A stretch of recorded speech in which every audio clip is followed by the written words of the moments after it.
Good morning. I'm back, y'all. Just wanted to give you guys a quick, quick story. About my life. When I just wanted to tell you guys about when I was a Hotep Two-Stepper and why I quit being a Hotep Two-Stepper. Quick story. I thought maybe I'll give you guys a little backstory. Now I've told this story before, but in the middle of other lives and other content, so I wanted to give a focused video on this. And this is why I don't trust certain groups.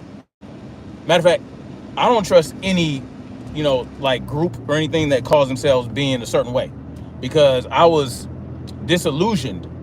All right. Now, when I got out the military, way back in the 2000s, right, the early 2000s, the mid 2000s actually, I got in contact with this group called, I'm not going to mention that. It basically, what they were spoken word artists, right?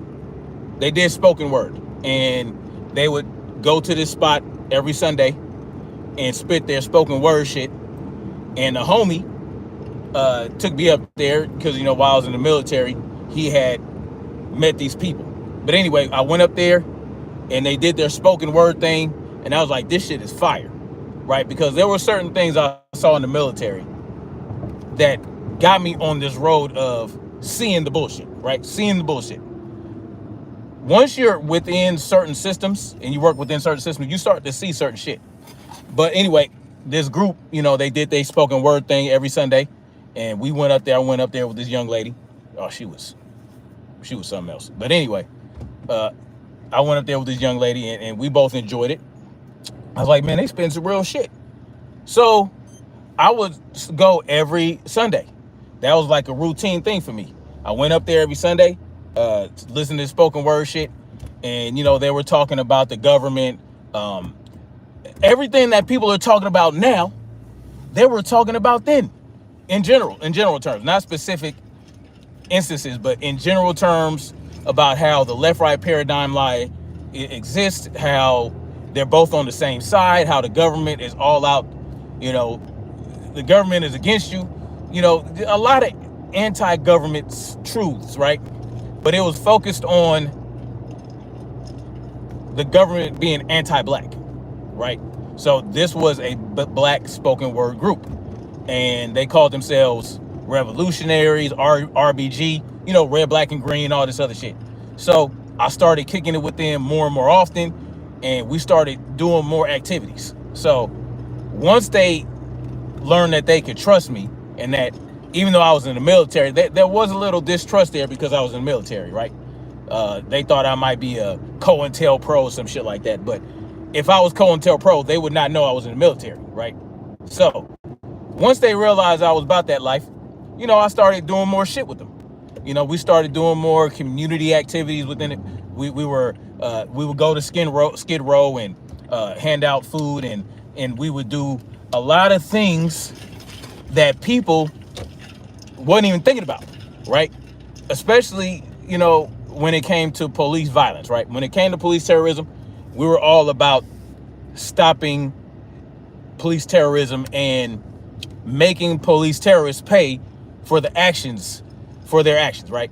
In particular, when y'all can look this up, there was this young man named Devin Brown who was shot 30-something times by the police because he decided to take his grandmother's car on a joyride, right?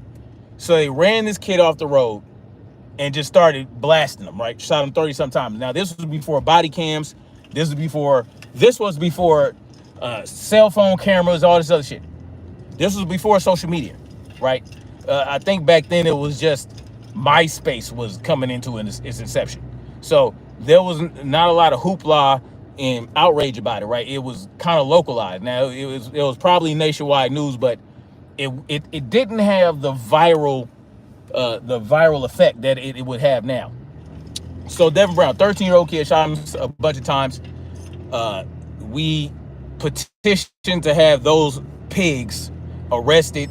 You know what I'm saying? They put them on, paid administrative leave. We wanted them fired, then charged, then arrested, right?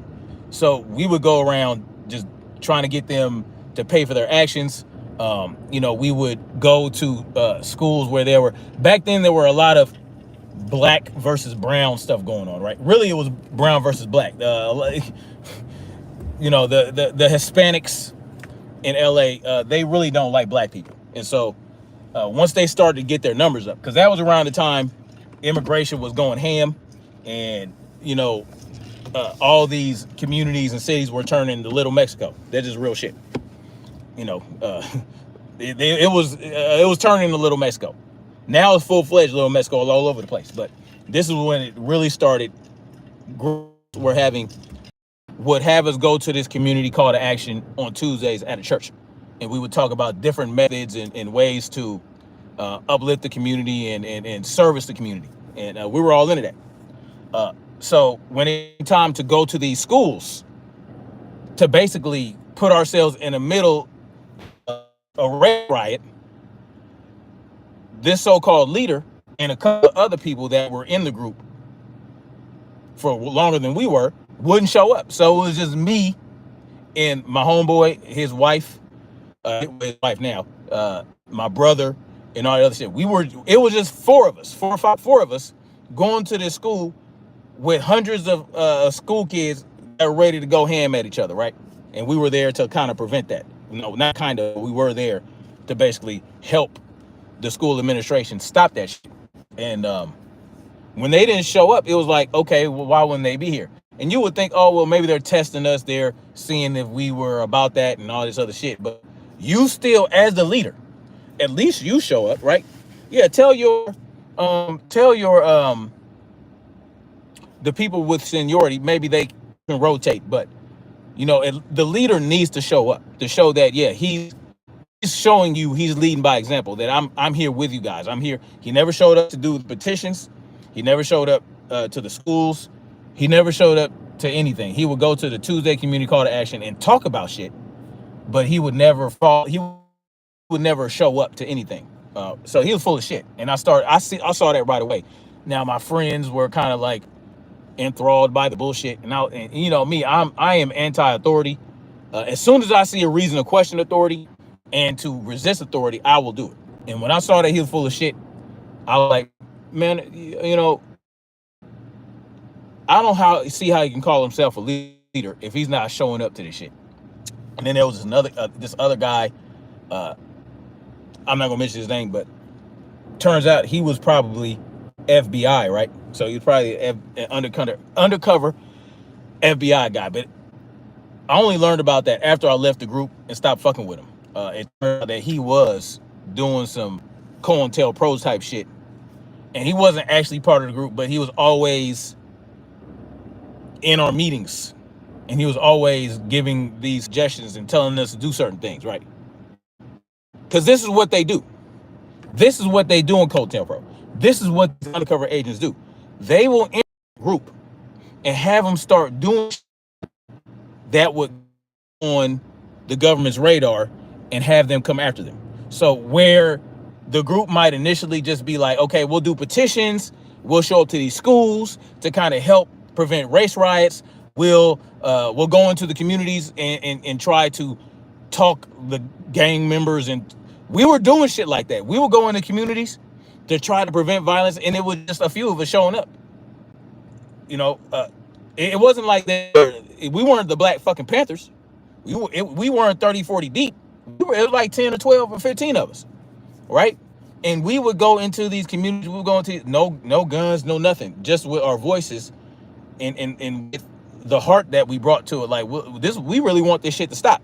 So we were doing these things, and this was the length. This was the limit, right? Because we weren't trying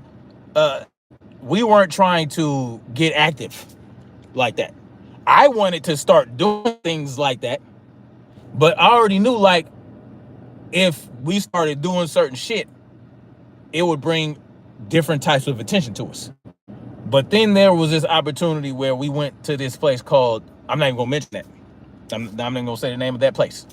We went to this essentially Indian reservation, but it was more than Indian reservation. It was sovereign land. So it was a little bit different than a reservation. It was sovereign land in California. So we went to this place, and a bunch of different black revolutionary groups showed up. It wasn't just us. It wasn't our group, just our group. It was our group. It was the new Black Panther Party. It, with Fred Hampton Jr. Fred Hampton Jr. was there. A lot of different people. There was a group from New York where the leader was. They had 3 guys that were former military, but they were older guys. They were like Vietnam era veterans, and they showed up. And they were. We brought heaters. We brought all kind of shit. We brought. We had crossbows. We had all kind of tools. We had all kinds of tools, and we were out there shooting. It was fucking lovely. I was out there chopping wood every morning. You know what I'm saying? Just we were sleeping outside. There was a fucking outhouse. There was no plumbing. There was an outdoor cooking area. You know what I'm saying? With it was beautiful. It was a lovely thing. It was real cold that fucking night, so I was spooning with this young lady that I had gotten a liking to. And she was using me for my warmth, and I was using her for her comfort. And but I'm gonna leave that there. But the bottom line was, I was like, this is what I'm talking about. This is where we had land where actually the U.S. government was not allowed to enter. So we couldn't, our cell phones, we couldn't have them on. We showed to the gates and all the other type. It was nice, man. And the hosts were lovely indigenous folks, very lovely indigenous folks. We showed up there. I was like, this is what I'm talking about. This is how you get shit cracking. You're talking about different groups from all over the country coming together to talk about shit, to brainstorm, to see like, what can we do? And that's all that fucking happened, right? We showed up there. That happened. I did a sweat lodge. The first time I ever did a fucking sweat lodge. And it was a legit, real sweat lodge, like an actual, just pure indigenous sweat lodge. And I was smoking. I was a full-blown pack and a half, 2-pack cigarette a day smoking motherfucker. And that sweat lodge had my ass. It was supposed to be 30 minutes. I lasted about 15 minutes. And me and the homie, he was also a smoker. This dude from Africa named Biko. That was a homie. We couldn't last because we were smoking. We were smokers. And we got what we could out of it. But there was a lot of beautiful things that happened there. And I could see myself doing that and living in that lifestyle, living that way for the rest of my fucking life. But of course, we had to go back to real life. We had to drive back to LA, and people had to fly back to New York and Chicago and Texas and all these different places. And that had to come to an end. And I was like, man, but after we left, it was, well, what's going on? Like, what are we doing here? Like, what's happening? Are we going to have these discussions? Are we going to link up again? Are we going back to this place? What are we doing? And it was just going back to fucking spoken word on Sundays. And now it was more days because the movement had started to blow up. But it wasn't shit. We would go to colleges and shit, and the leader would speak at these colleges and spit the knowledge. And I was like security or whatever the fuck I was supposed to be, because he felt like, well, I'm on the government radar and I'm going to be targeted, so I need security. So I was like, he knew I was military, and I was security, and me and my brother, and it was like, what are we doing? Like, you're going on speaking tour at colleges, but what are you doing after that? What are you organizing? Are you organizing training? He was not in the physical fitness. He was not in the physical fitness. Can y'all hear me?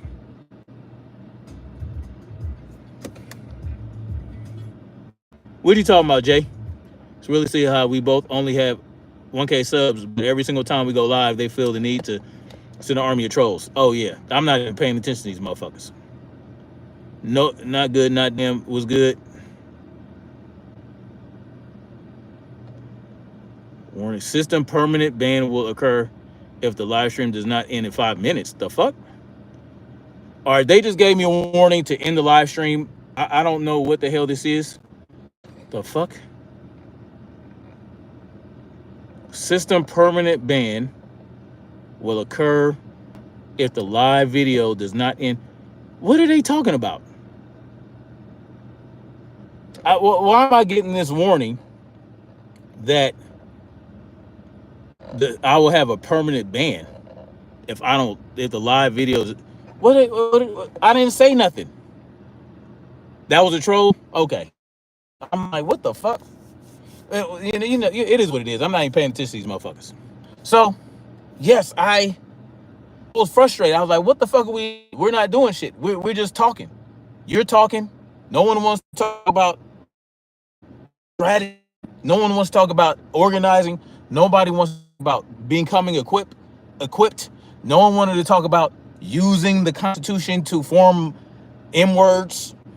M words like what's mentioned in the Second Amendment. The M words, you know, for the security of the state.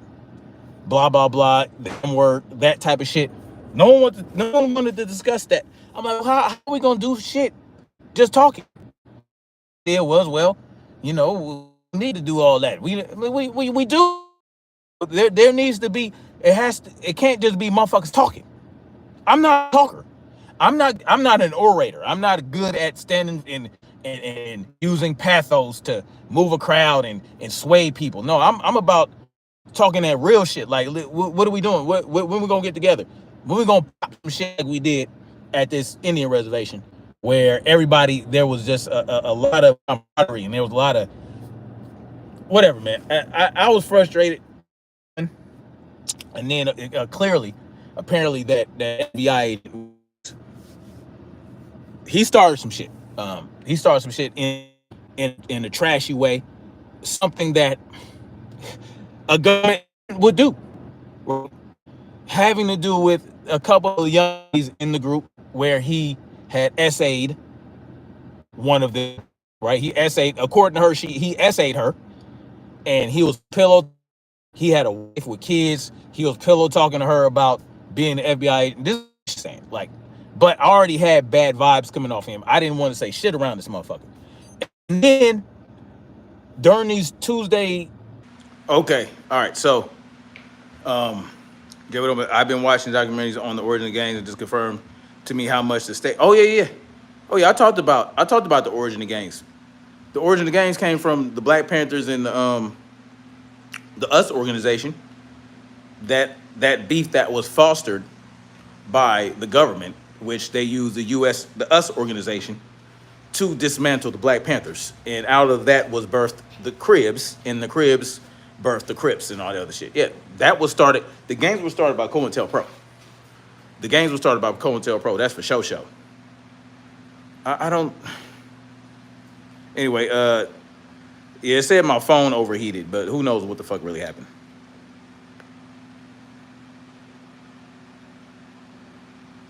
I don't know, man. Yeah, not even 2,000 subs, and they feel the need to fuck with me like this. It's kind of crazy, right? So, anyway, I just had to get away from the Hotep Two-Step gang. I will expound on it more at a later date. Yeah.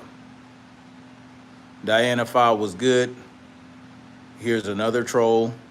I don't understand this. I don't understand it.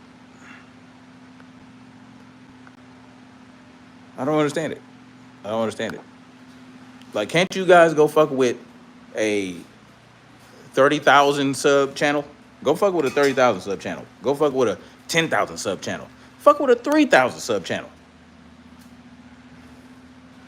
Loves you, Taco. What's good, bro? Man, y'all funny. Y'all are hilarious. It is. It's all good, though. It is what it is. Anyway, I'm going to get off this. Much love, like, share, subscribe, and we're going to keep marching forward toward freedom. Peace.